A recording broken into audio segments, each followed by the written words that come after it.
En 1959 est émise la première Marianne de la Ve République, et cette Marianne va avoir la vie rude. Début 1959, le ministre des PTT veut un nouveau timbre pour remplacer la Marianne de Müller et marquer ainsi l'entrée dans la 5e.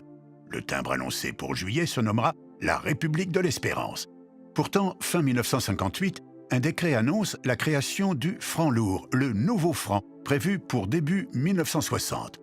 Pourquoi créer alors un timbre dont la durée de vie n'excédera pas 6 mois? La difficile vie de cette Marianne commence ainsi.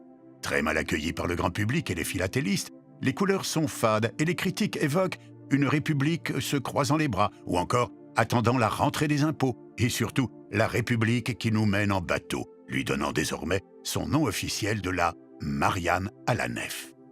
Décidément, tout lui est reproché. En décembre 1959, la rupture du barrage de Malpasset fait 433 morts à Fréjus. Aussitôt, pour venir en aide aux victimes, le timbre est surchargé de 5 francs. Là encore, les critiques fusent. Le choix de cette placide batelière sur une mer calme et sous un ciel sans nuages pour une catastrophe causée par des eaux furieuses en pleine nuit est-elle vraiment bien choisie? Que de poids, de symboles sur les épaules de cette Marianne, celle qui inaugure la désormais tradition de la 5e. Le nouveau président élu choisit sa Marianne. Les futurs présidents prendront d'ailleurs un soin particulier à choisir le visage qui restera dans l'histoire comme le symbole de leur mandat. Et pourtant, cette Marianne pourra se consoler d'avoir été la seule à porter toutes les valeurs des monnaies de la République, l'ancien franc, la surcharge, les nouveaux francs et même l'euro, lorsqu'en 2008, la Poste honore à nouveau les visages de la République.